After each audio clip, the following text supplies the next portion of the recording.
Welcome to Modern Anarchy, the podcast featuring real conversations with conscious objectors to the status quo. I'm your host, Nicole. I tried to keep her quiet, but she's screaming inside of me. I tried to keep her hiding, oh, shut up. I tried to keep her quiet, but she's a wild, wild woman. On today's episode, we have Kyros join us for an exploration of their non-monogamy journey. Together, we talk about how polyamory is about so much more than sex, learning you can love multiple people, and normalizing polyamory through authenticity. Hello, dear listener, and welcome back to Modern Anarchy Podcast. I am delighted that you are joining me in the space once again. So, hey, welcome back.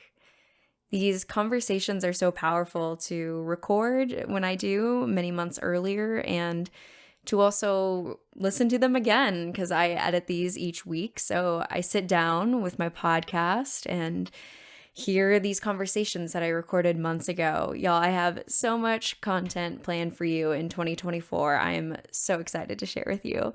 And so, time passes by, the conversations are fuzzy, right? How many of us can perfectly remember a conversation we had, a day ago, let alone months? And so each week I come back to this space with you, dear listener, and I'm growing and changing along with you as I go back through these conversations, right? I think that this conversation, bounces off the one that we had last week with Dr. Rachel Smith about purity culture. And I had talked about in the intro how purity culture, because of a world where, I was taught that I have sex with one person and one person only, that also meant loving one person only, right? And so when we are deconstructing these different narratives around what it means to love, what it means to be embodied with our pleasure, I think these are the further level of conversations that are built off of that initial deconstruction, right? Where are my polyamorous love stories? Where is my polyamorous poetry? My polyamorous movie? I want my damn rom-com, okay? It's just not as prevalent out there for now, right? Just as so many other narratives that we had to deconstruct in the past and fought to be able to have, it takes time. But until then, I really believe in the power of having conversations like this with our guest today. People who can come onto this space and be vulnerable about their journey with non-monogamy and their journey with learning to embrace the possibility of loving more than one person. And like our guest said, of course, all of us do, right? We all love our family and our friends, and we know that love can beget more love. When you feel good with your friends and your family and your relationships, you're in a happier state of mind. And it is also possible to have that sort of romantic love for multiple people, to enjoy pleasure and connection and intimacy with multiple people. And so I'm just so delighted to share these special episodes with you, dear listener, giving you a peek into an example of that love, right? That many of us don't get to see if we're not in the community. I surely had no idea that there were so many non-monogamous, long-term, healthy relationships with people who are having kids. I mean, I just had no idea until I was in the community, right? And so I think it's important to have stories like this, very personal stories like this on the podcast. And with that, dear listener, if you are someone who has been practicing non-monogamy for many years, I would love to hold space for you and your story. I think we need truly more of these stories out there, out in the light, celebrating them. And if you are interested in sharing your story with me, definitely go on to modernanarchypodcast.com. There is a contact page, and you could contact me and let me know a little bit about your story and why you'd want to share it with the global Modern Anarchy family. And we can go from there. I know we need more stories like this out there that we can look up to and see as possibilities, worlds that we can craft, dreams that we can have. And yeah, I'm delighted to be here with you, dear listener, in this space.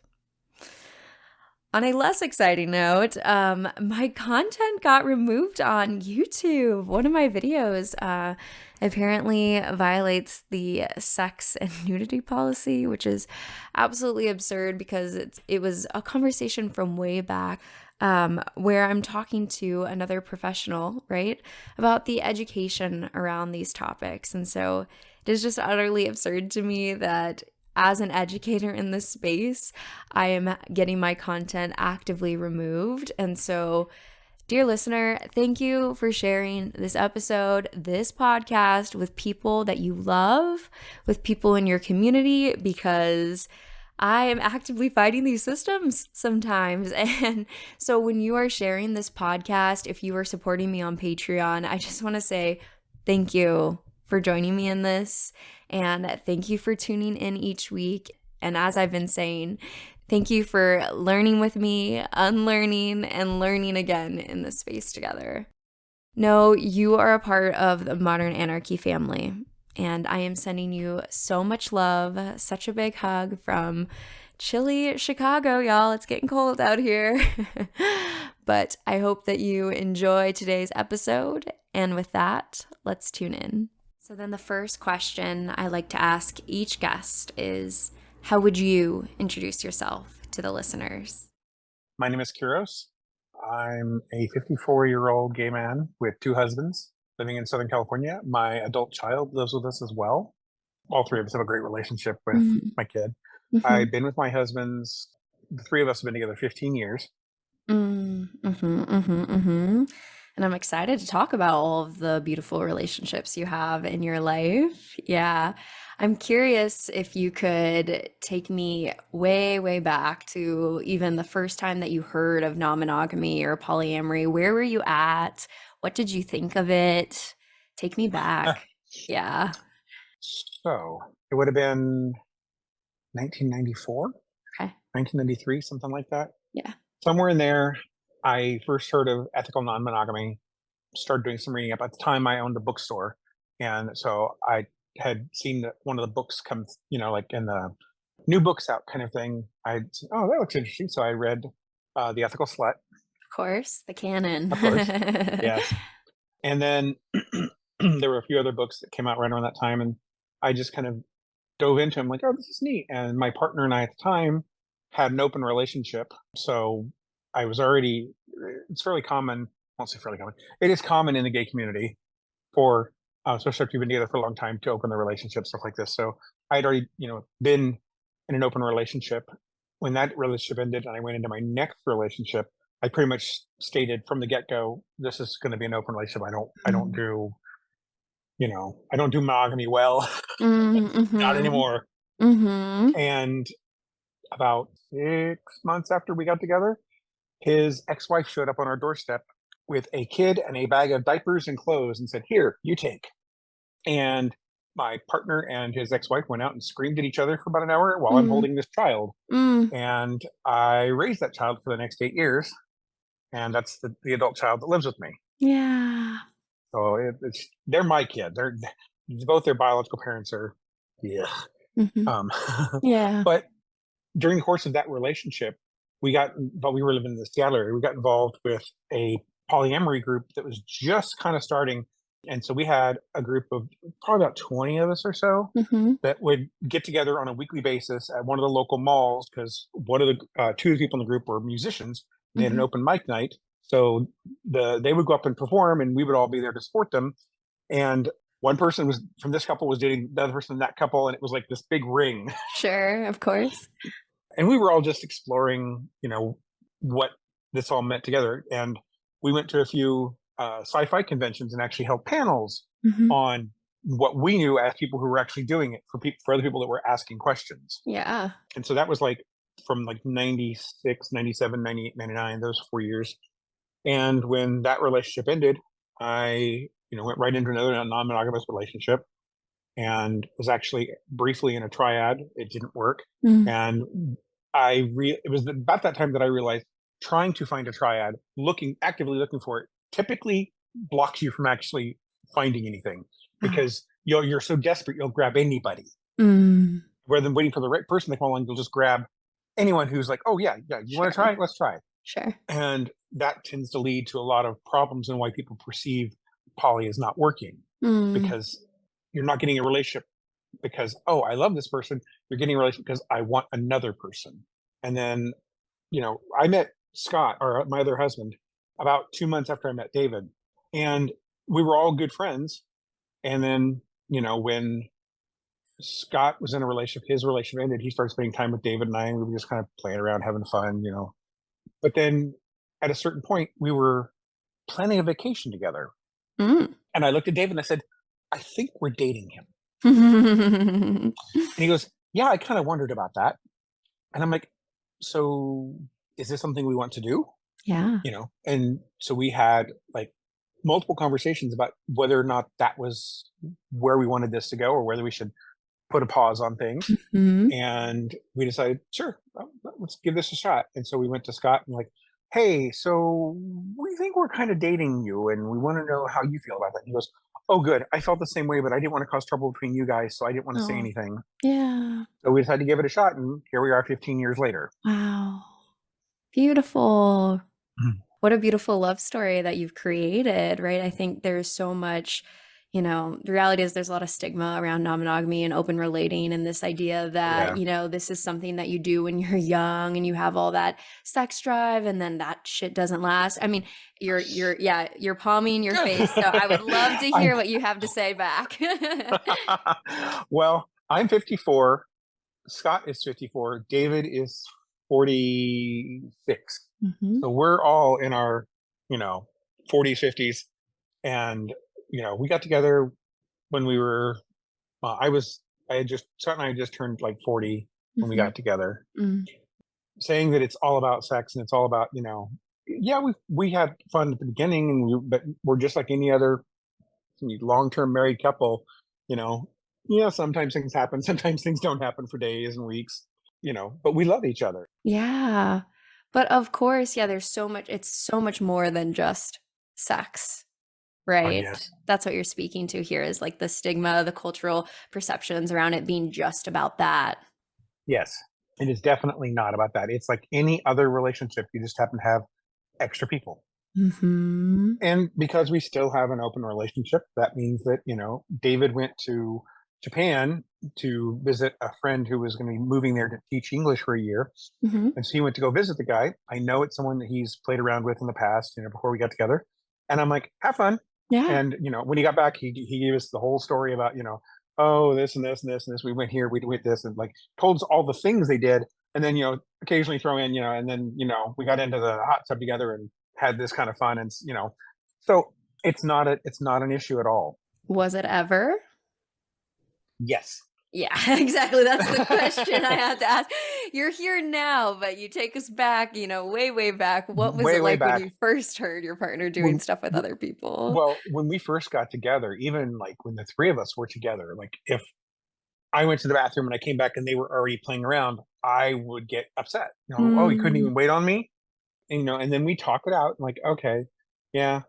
And, in the early days, it really was like that. It was, if two of us would start without the other one, there'd be some hurt feelings, or like, oh, but we soon realized that it was mostly FOMO, Mm. just we were missing out. It wasn't that we were upset that the person they were together. It was just, oh, why am I not part of this? Mhm. And, now 2 weeks ago or so, I had to leave because I had a doctor's appointment first thing in the morning. So I was in the shower. I came out of the shower and they're going at it. And I'm like, oh, I see. Couldn't wait for me, huh? And it was a joke. Yeah. And, I stood there and kept getting dressed while they were still going at it.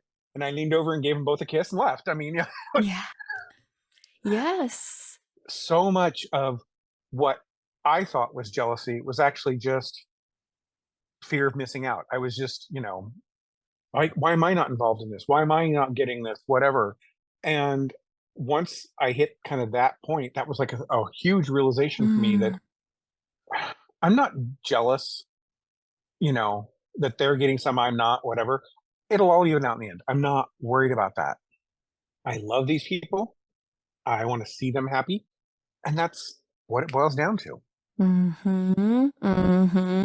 And so then holding space for the journey of that path, right? That first time you're hearing about it, and it makes your, depending on where you're at, specifically if you came from the gay culture where open relationships are more common, you might have even had way more openness to this than someone like myself who had never heard of it and was like, how could you love me and someone else at the same time, right? And so holding Yeah. space for our initial reactions to that as we're deconstructing these narratives about what it means to love is hard. Yeah. Well, and even so, this is a common misconception. You can still cheat when you're poly. Yeah. My first two partners, both, even though I was had an open relationship with the first one, the second one we were poly. Both of them did things and lied about it, which Mm. is what ultimately destroyed the relationships. And Mhm. so, I came into relationships already like this. Oh, they're going to leave me. Oh, they're going to, because Mm. both my first partners were bisexual Mhm. and would go play with women, but then lie to me about it. And it's like, I Mm. don't care that you're going and doing something with a woman. Yeah. I'm bisexual too. Occasionally I want to, but it's just don't lie to me about it. Right. And so, I know that early on I wasn't that jealous, but because I kept getting cheated on multiple times, I got jealous. And Mhm. so it was like I had learned it and then I had to unlearn it. Yeah. Yeah, I hear that. The attachment, right? The security. Yeah. We went through this when the three of us first got together, that there was some jealousies that came up, but we always made a commitment to talk through everything, Yep. to just be honest with each other and like say, hey, I'm feeling jealous right now. And one of the things, one of the things that we did early on, which we've stopped doing because Mhm. it can be good, it can also be unhealthy, was that like if David and I were arguing, Scott would play mediator. Mm. And it can be Tough. good for some things, but it can also be bad because if the person who's playing mediator doesn't walk this fine line of I'm not giving my opinion at all, Mm. if they agree to with one or the other person can feel like they're being ganged up on. Sure. And so it works in some cases, and we used to use it all the time. And then it would put whoever's the mediator in this really awkward position of Mm. I can't say what I'm thinking on this. Right. Right. Right. Right. Right. Right. So we now just sit down, the three of us, and talk. Because 9 times out of 10, honestly, an argument is just a misunderstanding. And that's where the person can go, you're saying this, you're saying this, you're both saying the same thing. You just can't hear each other because you're too upset. Mm. Yeah. And once you hit that, where, oh, you're right. Okay. Sorry.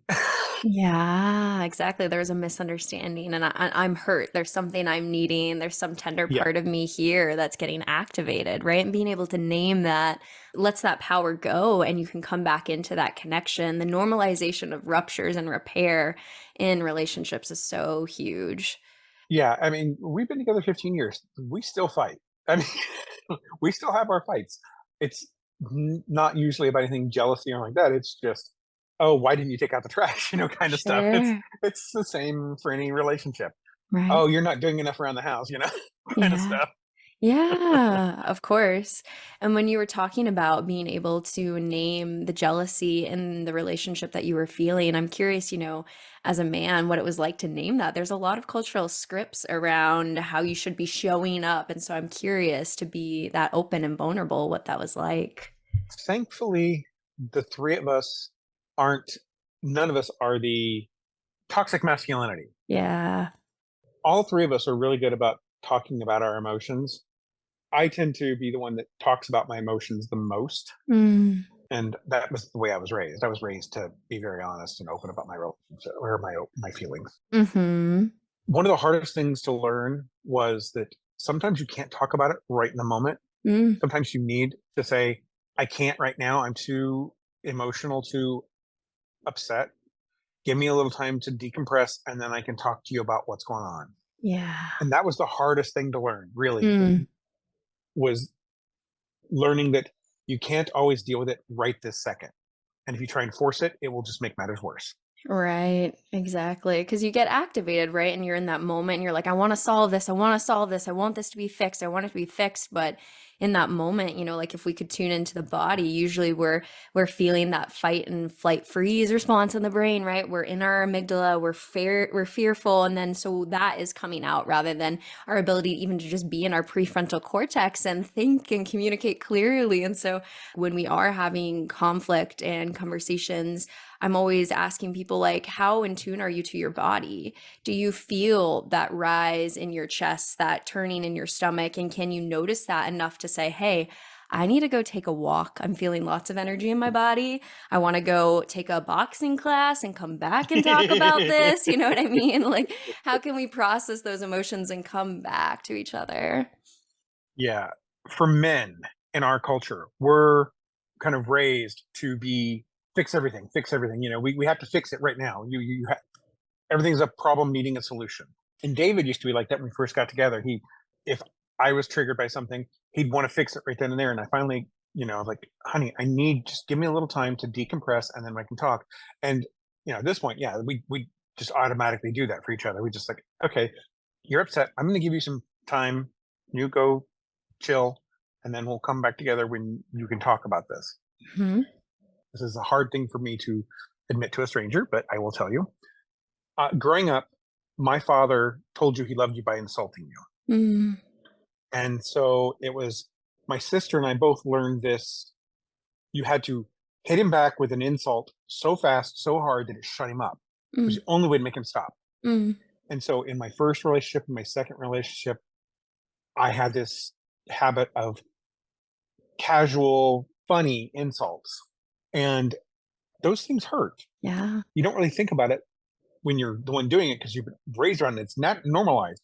And so when I started dating these guys, I made a very conscious choice to not do that and to, if I'm upset, literally bite my tongue, do not speak, because the first thing out of my mouth is going to be something hurtful. Mm-hmm. And I know this from my Mm. growing up. Yeah. And now I can actually talk about things pretty fast because I've broken that habit enough that it's not my first response to being angry is to hurt.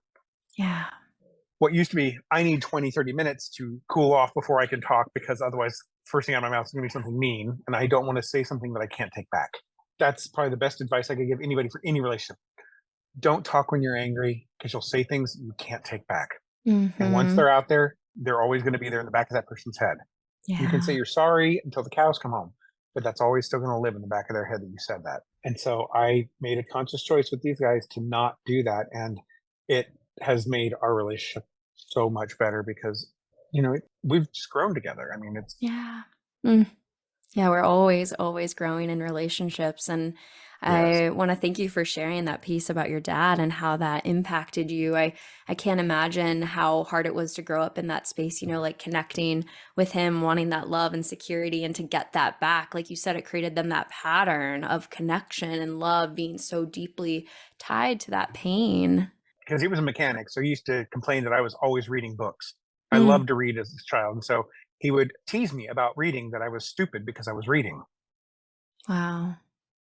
Yeah, so then love became teasing and those sorts of remarks from a young age in a way that you had no other world, no other model to know that that wasn't appropriate, right? No, I learned the hard way through watching like my relationships deteriorate, how that could affect things. And I just made it, like I said, I finally made a conscious choice.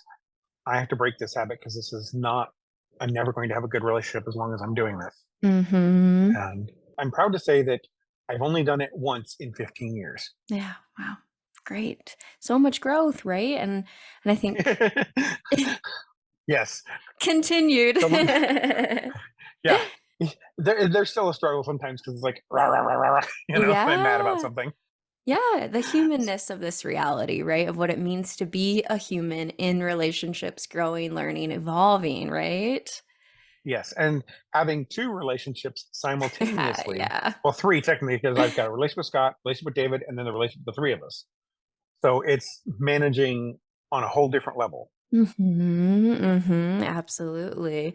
And I think it's so important, to have compassion for ourselves in these moments when we're having to unlearn the patterns that we had enacted and set for us in childhood that maybe weren't the best. And so, like, we know that that's not our fault, right? There's so many people in that same boat as you Oh yeah, of having that process of learning later in life of, damn, that wasn't okay, and having that. that was toxic. Why am I doing that? Yeah, and like there's no need to blame yourself in that experience, right? Because it is the reality of the relationships creating that pattern, but that doesn't negate your responsibility, like you said, to make the Yes. choice moving forward of, I'm going to break this pattern.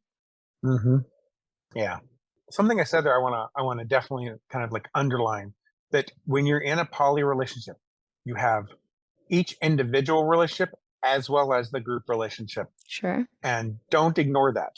So we try to do like Scott and I'll go do a date night. David and I'll Mhm. go do a date night. They'll go do a date night without me, so that each individual relationship still has its alone time and its time to grow, as well as the three of us. Scott and I are both big sci-fi nerds, so we do sci-fi stuff and go to the movies Cute. together. David and I are book nerds, so we'll geek out about books or language or whatever. And the two of them are both computer programmers, so they start talking programming, and I'm lost. Yeah. Totally. So it's nice that we each have things that are individual to us. And then holding space for what it means to be a group together, right? And the relationship dynamics Hmm. of that as well. Yes. Do you like to do relationship check-ins on that, or like how do you kind of navigate that? We don't exactly do check-ins. We just kind of, at this point, after 15 years, we just, if there's anything going wrong, anything bothering me, we just try and bring it up right ASAP as soon as we realize it. Or if one of us sees the other one's, I was like, I have clinical depression. I'm on medication for it. So does Scott. And we both have therapists and we both take medication for depression. And so if he's looking down, I'll just go check in with him and go, hey, are you okay? You doing all right? Is everything okay? And they did that with me too. They'll check in with me and make sure. I had a really down day the other day, and I was just crawling on the floor basically. Mm-hmm. And both guys individually during the course of the day is like, hey hon, how you doing? You look like you're kind of down. Is everything okay? And the first time I was asked, I was like, I couldn't really put my finger on why. I just knew that I was down. Yeah. The later on in the day, when I got approached about it again, we were all sitting at our desks, which are together, and I'm like, so here's what I realized is bothering me. And I sat down and talked to both of them and said, I realize this is what it is. And I got hugs from both of them, just trying to, because it's something I can't do anything about, unfortunately. And so, that's the other thing about it that you don't really think about with poly. So like Scott and I were both down at the same time. Hmm. And so it's hard to be there for your partner when you're going through this. But we had David, and so David was able to just give both of us big hugs and like be there for us until we could ride through it. I got out of mine first, and then I could be there for Scott too. But I've been in situations where I've been in a poly relationship, but I wasn't dating anyone else. It was just the two of us, and we were both in the middle of crises, and Mm. it's we couldn't be there for each other, and so it added more stress on top of it because we couldn't be there for each other in that moment because we were too stuck in our own heads with what we were dealing with. Hmm. And so it's nice to have that other person there that lean on that person. Absolutely. Absolutely. We're stronger in community than in the dyads, right? Yes. Whether you're doing monogamy or polyamory or whatever sort of relationship style, right? Like we're stronger when we're able to have that support with other people that we can bounce off of and cry with and laugh with and have that connection. That's another piece of about our age is that as you get older, you don't have as many close friends. Mm. When you're younger in school, all this stuff, you have a lot of close friends. And then it gets harder and harder as you get older to make new friends. And add in the fact that we moved, we don't have as many close friends to talk to lean on outside of our group. We're starting to get there. It's been a year, but it's been slow because you either have people you work with that you're friends with, or people you go to school with. But then after we're all retired, so we don't have work, we don't have school, we don't have any way to really Mhm. meet people if we don't leave the house. Sure. So It's a function of capitalism in our world that we're so deeply disconnected. We're in these little silos. I mean, you're already nodding your head. I'm curious if you have anything to say yeah, about that and how the systems impact us. I grew up in small town Indiana. Mm-hmm. Literally, when I grew up, none of us in my neighborhood locked our doors. We were Mm. out in the country, 10 miles from the nearest town, and the town only had 3,000 people. So, I mean, that's small town. Yeah. Yeah. And growing up, I can remember, oh, I'm making dinner. I'm out of milk. Can you go see if the neighbors have milk? And literally walking in, pouring the milk into the thing, closing it, putting it away because they weren't home, and taking it home and leaving them a note saying, hey, we borrowed this. Next time we go to town, we'll get you some more milk. That was what I grew up with. That whole area was just a community. We just took care of each other. If mom had to go do something, I would just go over to the neighbors because she would just watch me.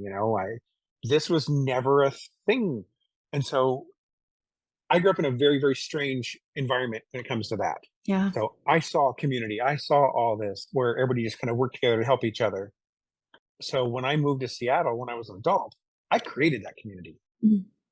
Yeah, what a different world where you were able to go in and get milk and write the note, right? Like it's radical to think about how, I live in a world where it's like, no, you lock the door and no one can get that milk because I don't have any money to buy more milk. So I need to hold on to what I can right here. And it's like, that's a reflection of the system, with Oh yeah, the billionaires at the top. And then all of us at the bottom going like, hold on, let me hoard, let me hoard, let me hoard because we have yeah, to, right? And so like just what a different paradigm of a world of open door, sharing and community. I mean, if we can get back to that level of world, I think we would be in a much more loving yes, space. I agree.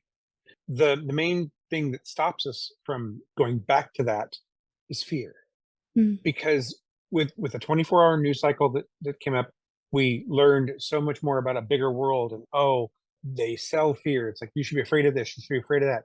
And so they've got us all terrified to leave our houses. They've got us all terrified to open up and be vulnerable. I try very hard to make a conscious decision to allow myself to be vulnerable. Like when I'm talking to Chad, Hmm. there's been times, I'll be very blunt here. Yeah. I messaged him one time and said, you know, why me? Why do you want to be friends with me?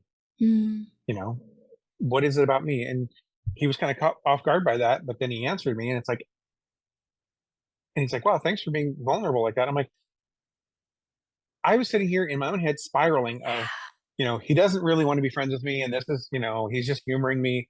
And rather than sit there and stew in that, I Hmm. actually was vulnerable, brought it up, Mm. and said, hey, this is going through my head, so I want to talk to you about it. And we actually had a good talk about it. And that's where I'm very, very lucky that Chad is someone who I can be that Yeah, vulnerable with without it being teased for, oh, why does that matter? exactly.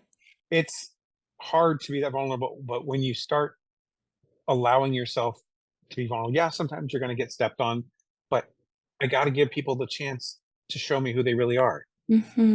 Absolutely. And then the amount of intimacy and connection you have by opening up to share, this is where I'm at, right? And then getting that validation from Chad back and then integrating that. And then that's also a hard piece too, right? Because sometimes we can hear people say that and it's like, I cognitively know that you're actively telling me that you love me. However, it is not sinking into this heart. I do not feel it in my body, right? Oh yeah. But I mean, I think that Oh there, yeah.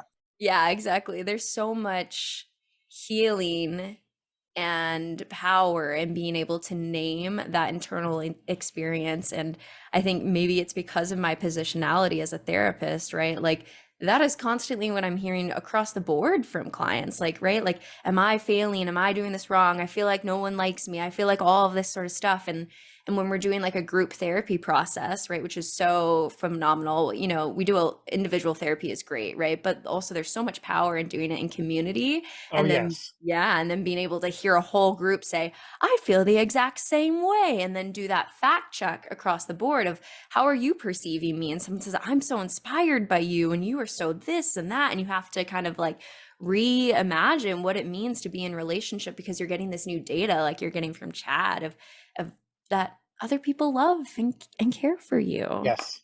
Woo. Even when you're being weird or, Yeah. oh, I'm feeling really insecure right now and I need that validation, that it's okay to say, I'm feeling really insecure right now. And know that that person's just going to go, I hear that. I feel that way sometimes too. And, it's okay. And, but I still love you, whatever. And the guys and I are good at that too, which Mm. is great. Yeah. Part of that it's getting older too and not giving a fuck. Yeah, totally it I'll, is. I'll fully admit that, as I've gotten older, it's a lot easier to do because I don't give a fuck what anyone else thinks. Yeah, you're secure now and you're looking at your life in a different perspective when you know the finality of it all too, right? And like when you look at that timepiece, like, of course I'm gonna ride this out with my own freak flag flying, right? Yeah. I nearly died when I was 26. And Oh so I've wow. also got that perspective. My appendix ruptured and they didn't believe Uh, me. So I sat in ER for 4 hours with a ruptured appendix. No one would believe oh me no. Dear God, that's scary. until my, vitals crashed and they're like, oh, hey, rush him into surgery and find out that, yeah, it actually had. Yeah, absolutely. And then that perspective is so powerful, right? I try to practice with the Buddhist meditation of waking up in the morning and meditating on death. Like, what does it mean to actually like simmer in that of this is going to happen? And because of that, can I taste this finite moment that's happening right now, you know? It makes you look at life as a gift, and you don't take things for granted as easily because Hmm.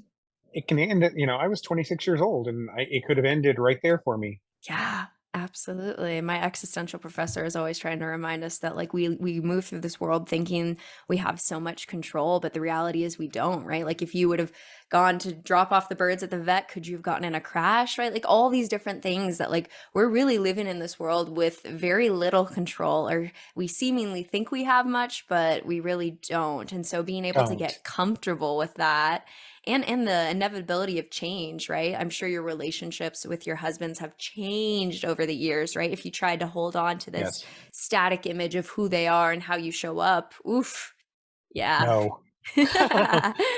Yeah. That's not good.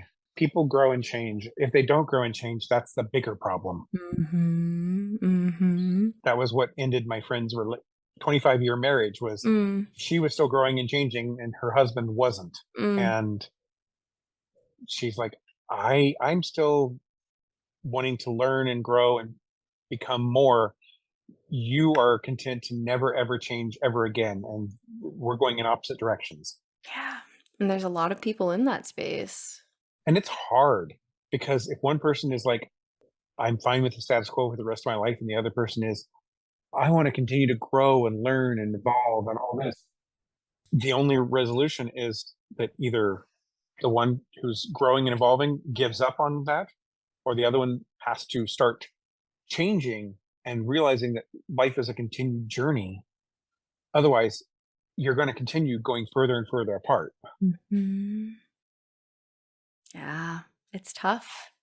The same things I went through in my early days, other people are going through, so I Mm. have a perspective where I can go, okay, yeah, I remember going through this, and this is advice I would give you based on that. Here's some advice I can give you on that. So I tend to be Mr. Advice Boy. Yeah, because you have the lived experience of navigating that, right? And can offer a perspective that may be helpful to someone who might be in a different space, right? Yeah. So that's what I try and do, even though I don't have any kind of credentials like this. And I tell them, I don't have any, I'm not a counselor. I'm not any of this. I just have lived a lot. Yeah, and seeing a lot, right? And I think that's the power of community outside of, the structures of healing and stuff. Like there's so much power in community and wisdom and Yes. elders, right? Like that's an interesting thing to think about. Like because of the disconnect, at least for me, I'll speak to my own lived experience because of my queerness and my family's deeply religious space. It's really hard to connect, and so I have built a chosen family, but then within that, like I don't have generational connections, right? Like my chosen family is frequently my own age, and so I don't even have Right. someone who can speak to the lived experience of doing polyamory and queerness for years and decades to give me that sort of perspective. So I'm lacking that, right? That Yeah. community. You're queer. So I don't know if you know this particular piece, Mhm. but it's one of the problems in the gay male community Mm. because we lost so much of a generation to Ah, AIDS that there yeah. was not this older generation to guide people. And so a lot changed in the gay community from when I first, because I came out in like 1990. And so that was right during the height of the AIDS epidemic. And so there were still a lot of the older people around, though some of them were sick. But we lost this whole generation of people to guide the younger people and kind of show, hey, this is how who you are, this is how you should show up, this is how you grow old gracefully. Yeah. Being able to create that space where you can connect with people and like you said, such a loss for the whole community with the AIDS epidemic and all of that. And so, once we had the rise of medication and all these things, like you are now a part of that generation that is aging and creating a new model of what it means to be a gay man. And having to figure out what it means to be a gay man in his 50s that isn't buying into the youth obsessed culture, and to try Mm, to set an example of, you know, we're married. The three of us actually have had a ceremony together, beautiful. on our 10th anniversary Oh, so in front of beautiful. friends. It was great. Yeah. We live just like any other old married couple kind of thing. It's like we talk about bills, we talk about vacations, we talk about, how our kids doing. I mean, it's so normal that it's kind of terrifying. Yeah. It's like, everybody thinks it's this, that, or the other, and it's just like any other relationship. It's just there happens to be three of us. Yeah. And I think we need your story.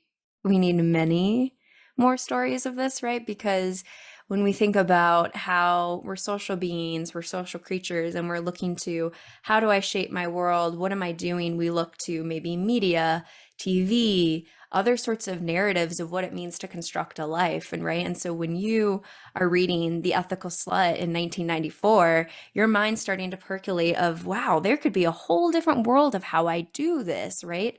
But currently, where can I go to see some sort of representation of someone who's polyamorous and thriving in their old age? Where do I go to see that? I quite literally have no examples of that. And so when I'm trying to predict what my future looks like, it's dark and scary because it's completely Yes. unlit. I have no examples to speak to. And so I think we need more conversations around the normalization, right, of what it means to be a polyamorous person in the longevity. And that's one of the things where I'm really lucky that like I said, we just moved to Southern California. We were in the Bay Area before that. When we first got together in 2009, we decided we weren't going to hide that we were a triad. And so when it came time for Christmas parties at any of our works, we all three went. Everybody at work knew I had two husbands, and it was weird for a lot of people, but people were like, "Oh," and they get to know us, and they're like, "Oh, you're just like any other relationship. You love each other, you support each other, you take care of each other. It's not weird." And so we tried really hard to normalize it by just being ourselves. And Yeah. I can honestly say, David's work, we used to do, yearly parties with them. We'd go on, there was like a getaway thing because he was an executive. We'd go do that as the three of us. We would just do it as the two of us, pretend like, oh, it's just me and David, or just Yeah. David and Scott. And we normalized it as best we could by just being ourselves and going to these things and like, oh, I thought that was David's husband. Yeah, that's our other husband. Yeah. Wait, what? Yeah, the three of us have been together. It's all good. My work, David's work, Scott's work, it didn't matter. Everybody knew, and by being in the Bay Area, it was safe to do that. Right. Right. Right. Right. Right. But I mean, I know another triad that lives in Kansas City, and they've been together for like 5 years, and I've been friends with them for years and known them for years. So they do the same thing. They try and just like be themselves. All their friends, all their family, everybody knows. Same with, our families all know too. Yeah. Which I'm sure was incredibly, it's so brave of you to do that, right? And to put yourself out there. Go ahead. Yeah. I'm originally from small town Indiana. So my parents are small town religious. Mm. Scott's from small town Alabama. Mm. David was raised in Texas. Mm. But his parents, in all fairness, though, his parents are from California.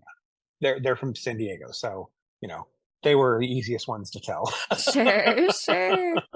Scott's dad in Alabama, my parents, no, they were like, oh, as long as you're happy. Yeah. Yeah. Well, I want to say thank you for your bravery to do that, right? To put yourself out there, to risk, right? I mean, like you said, being in, San Francisco, right? These different areas, being in these areas where it's maybe more accepted versus where it's not, and making those judgment calls of who you talk to about this. I mean, I just want to say thank you for your bravery to normalize that culture. And I know it's not necessarily direct, but I do believe in the ripples of that, right? Like that small connection where you're with your coworkers and changing their paradigm, and how that ripples out to create a world where me, as someone who's younger than you, steps into a more normalized, it's certainly not a completely, let's be very, very clear, but like it is more Yes. normalized because of the steps that you've taken. And in that same way, I think a lot about like the queer journey, right? Of what it meant for the first people to be stepping out and being killed and attacked, to be able to demonstrate how much they loved, right? And how nowadays I love that I'm seeing 10-year-olds coming out being like, I'm queer. I mean, what a paradigm shift. And so I think it takes a Yes. lot of these small steps of bravery of, hey, this is my other husband. Yeah. Yeah, I was actually part of the queer movement too, because I was kicked out of the military in the late 80s Really? before Don't Ask, Don't Tell. Whoa. And so I marched and protested and all this stuff to try and get that changed. And I'm one of the ones that's real quick to jump down people's throat. Oh, well, they gave us Don't Ask, Don't Tell. I'm like, yes, but you got to remember what was before Don't Ask, Don't Tell, because they bugged my room, they bugged my car, they followed me Whoa. around for days when they suspected I was gay. Wow. So, they couldn't do that anymore once Don't Ask, Don't Tell went in. So as much as you want to rag on it, remember what was there before was worse, because they would threaten to put you in jail to get you to name anybody you knew that was gay once they found out you were. And because they did the same thing to me, they threatened to throw me in Leavenworth, and I'm like, I don't know anybody. Sorry, I can't even. I couldn't if I wanted to. Mm. And so the struggle for gay rights, the struggle for poly visibility, they're all kind of tied together, because it's getting the dominant culture to realize that there are other people out here that live life differently, and that's okay. It's Mhm. okay that not everybody is the same. You Yeah. wouldn't really want everybody to be the same. Right. Right. And I think that, people are forgetting that narrative, right? Which is good. We love that people are raised with more privilege to live a happy, healthy life and not even think about that world. Like we love that, right? But like it's important to hold the context of the historical struggle that so Yes. many people before us fought to be able to even have this conversation that you and I are having and sharing with the world, right? And we've seen in the last few years how tenuous that can be, and how, there are forces that are trying to undo all the work that's been done. And the things that people are taking for granted now. I got into this conversation with someone not that long ago, and they're like, oh, well, you know, I can be out with my boyfriend. I'm like, right now. They're already setting the stage to try and undo all of this work that's been done, so that you think, oh, well, I can just be out with my boyfriend and it's no big deal. Eh, Yeah. that can go away in a heartbeat. Mhm. Mhm. You can't forget that these things were fought for, and they can be taken away in a heartbeat. Absolutely. Absolutely. And so I am very thankful we are where we are now. Right. But that doesn't mean that I'm ever going to let my guard down and just like, oh yeah, they'll never do that. Right. Yeah, the holy book of the DSM and therapy and psychology had homosexuality as a pathologized diagnosis for years. Okay. So it's wild to me when people look at these books and these systems of having some sort of truth. And I'm like, these things are biased through a million and different systems here. And we have to be critiquing them, and we have to Yes. be acknowledging that and asking deeper questions. And it's just always baffling to me that, like what we're talking about is love. Like we are asking for the space to love and be ourselves. But the people that are against it are convinced that that's not the case, that it's all about Right. sex. It's all about, and it's because they don't know anybody. That's one of the things that's been great in the last 20 years or so, is that the visibility is there so much more now on media in the world, with people being more out and open, that a lot more people know.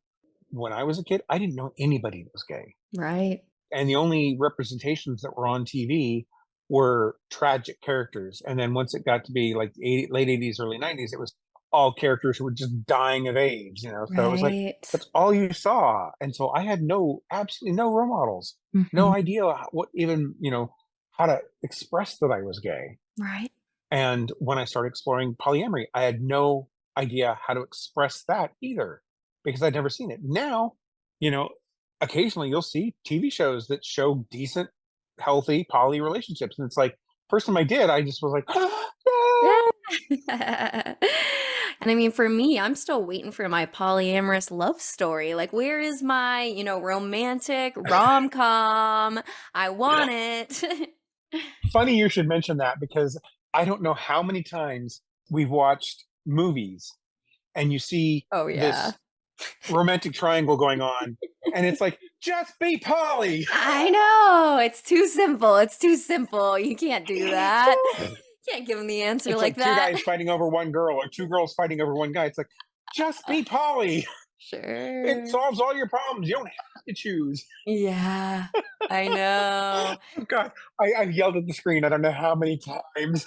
Totally, totally. I know. It's wild. Or you watch those dating shows like The Ultimatum where they like switch them around and then they're like, I love both people. And you're like, what a concept. Wait, you can love more than one person at a time? You mean like you can love your mom, your dad, your siblings, your friends, and have a romantic partner as well? So if you can love all of those people and it doesn't take away, why can't you have a second romantic partner and it doesn't take Mm. anything away? Mm. Boom. Yeah, but Boom, it yes, exactly, exactly. boom. But it's hard when as someone who was raised in a very Christian culture, that was so hard to imagine because I was taught this is the one way to love, this is the one way to be, and anything else is actually sin. And so then it was a moral issue of it is Oh my yeah. righteous job to try and keep people on the path of God. And so when I saw other people doing that, I'd be like, no, we need to save them. They are corrupt and all that sort of stuff. So like my heart does go out to the reality that some people in that paradigm are trying to act with the best of intentions, but it's such a closed-minded perspective to think that there is only one way to exist in the world and that I need to force that on other people, which is radical because that seems directly against the concepts of what America stands for. But like, you can't hit them with that sort of logic too hard because then they're like, rah. No, no. I was raised Southern Baptist in small town Indiana, so I'm right there with you on that. That Yeah. it was hard to transition at first, but I just the first time I actually fell in love with a second person, I was like chastising myself of like, oh, how Mm. can I love this person? Does that mean I don't love my Yeah. partner? Does that? Yeah. And it, it was really freeing once I realized it didn't take anything away from how I felt about my other partner, that I could care about this person. And I Yeah. went through this whole I can care about multiple friends. Why can't I care about multiple people in a romantic sense? And it was I you have to spend some time unlearning all the things you've learned Totally. growing up. But once you do, it's very freeing. Yeah, absolutely. And I think that's where we've, again, because of the liberation that we fought for and we're still fighting for, right? But because of that space of being able to talk about queerness, I think that there's now a space where people understand the word internalized homophobia, what it means to have that desire for some sort of queer interaction and then at the same time having a part of our psyche going gross, why would you do, like that negative Yeah. internalized homophobia. And so I think as we continue to have more conversations about what it means to do open relating and non-monogamy, we have to have more conversations about what it means to have internalized mononormativity, right? That thought that you just Yes. said of what does this mean? How horrible, all that sort of stuff, and hold compassion for ourselves as we have to dismantle these ways that these systems have really restricted our ability to love. Yeah. And you see it especially in men who have women are much much more relaxed when it comes to exploring with other women.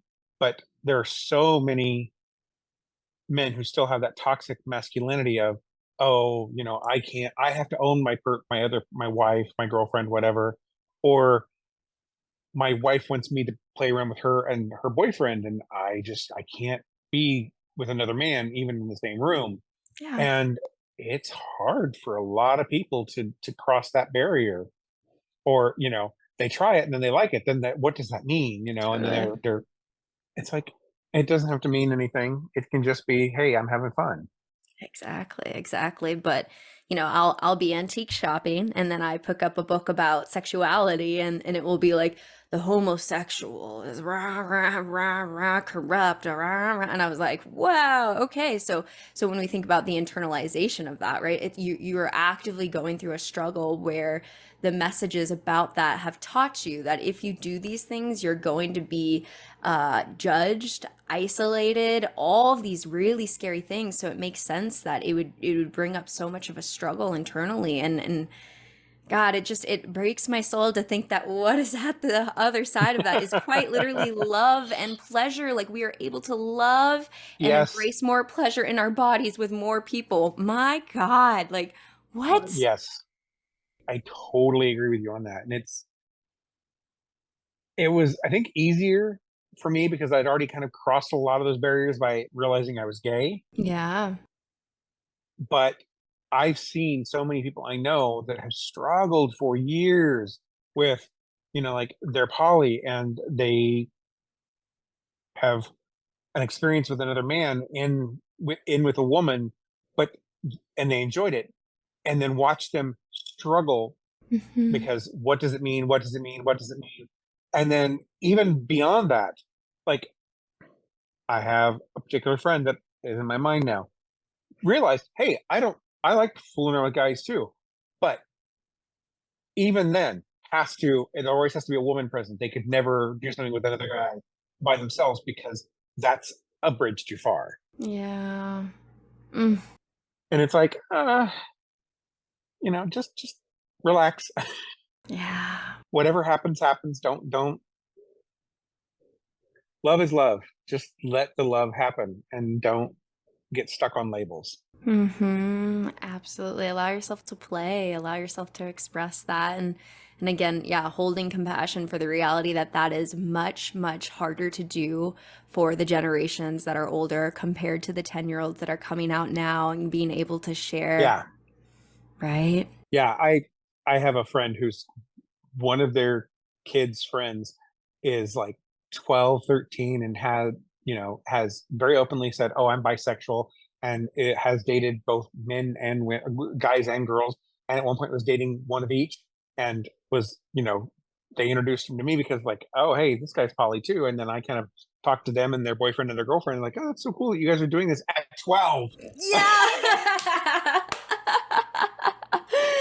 I know. I know, right? I'm like, what? 12? At 12, I had a hard time dating anybody. Yeah. But it makes sense. As a kid, I would have crushes on multiple people. Like, what a Yeah, wild exactly. concept, right? And I hope that from their ability to start learning at 12, that when they're older, they will have processed many of the lessons that some of us had to learn later in life of what it means to Much later in handle. life. Totally. And I mean, that honestly, it gives me so much hope to know that because of the liberation that we're still actively fighting for, right? But because of the Yes. liberation that has been done thus far, that child feels safe to express that and to embrace more love in their life. I mean, amazing, right? Yes. Very much so. Yeah. I want to hold a little bit of space as we come towards the end of our time in case there was anything on your heart that maybe we didn't hit to. Otherwise, I can move us towards a closing question. I think I've talked about a lot of very personal stuff. So I Yeah. think I've covered all the things I should cover. Sure. And I appreciate you trusting me to hold this space and to share your personal pieces with the listeners. I do think, like you were saying earlier, right, having those conversations with your coworkers and your family, I do think it's these vulnerable conversations of here's what my life looks like and here's how I love that can change hearts and minds. it's not all roses and candy and all this Oh, stuff. yeah, no. There are good days, there are bad days, and it's life. It's not, being poly doesn't mean life is suddenly super easy.